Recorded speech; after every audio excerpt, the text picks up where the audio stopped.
पुरुष माने चारि प्रकार बोली कोकोशास्त्र बा रतिशास्त्र बंधन अच्छी। एक रे शशक, दुई रे मृग, तीन रे वृष एवं चारि रे हर्ष। आसंतु जानिबा शशक जातीय बा प्रथम पुरुष लक्षण। शशक जातीय पुरुष साधुसंगी अनुरागी एवं विविध सुलक्षण युक्त देव पूजक अटंती। शशक जातीय पुरुष बेसी उच्च बा डेंगा नुहंती। एमानक गुरु प्रिय, सेवाकारी एवं परोपकारी अटंती। पर स्त्री प्रति आकृष्ट नुहंती। एही शशक जातीय पुरुष वचन गभीर अर्थात तत्वपूर्ण। एमान शांत और निष्पाप अटंती। दुई रे मृग जातीय पुरुष आसंतु जानिबा। मृग जातीय पुरुष दीर्घकाय, बलवान एवं एमानक शरीर कोमल। एमानकर मुख सर्वदा हास्यपूर्ण एवं एमाने नृत्यप्रिय अटंती। मृग जातीय पुरुष दुष्टि मृग परी चंचल।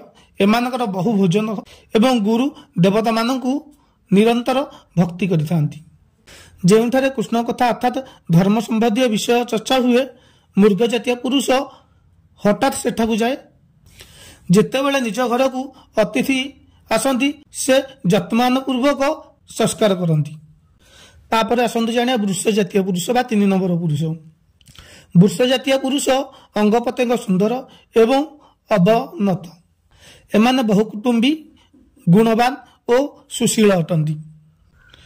जार शरीर गंध पूर्त अर्थात पवित्र बा गोगंध जीभ लंब यह वृष जातीय पुरुष कहती। जार शरीर हुष्ट पुष्ट पदजुगल अपेक्षाकृत क्षुद्र और जे निर्लज प्रकृतिर यह वृष जातीय पुरुष कहती। जे पुरुष रमणी दर्शन मात्रे प्रफुल्लित हुए और जार पाप कर्म रे भय न थाए से पुरुष को वृष जातीय पुरुष कहती। आसतु जानिबा अश्व बा 4 नंबर जातीय पुरुष। अश्व जातीय पुरुषर अंग प्रत्यंग कठिन। एमाने निर्भीक और सर्वदा कुकार्य रत रुहंती। ए जातीय पुरुष दीर्घकाय हुअंती और शीघ्र गमन करती। अश्व जातीय पुरुष कृष्ण वर्ण और सर्वदा पर निंदुक अटंती। एमाने धर्महीन और पाप पीड़ित। अश्व जातीय पुरुष कोर्धी एवं एहार अंग प्रत्यंग स्थूल हुए अर्थात खूब अल्प कुहंती एवं नारी दर्शन रे नालांश रे थांती। एही थिला 4 जातीय पुरुष मानकर लक्षण। जदि आम चैनल रे एही परि वीडियो देखिबा चाहछनी ताले आम वीडियो को गोटे लाइक, कमेंट, शेयर, सब्सक्राइब निहाती करिवे। रहुची नमस्कार। जय जगन्नाथ।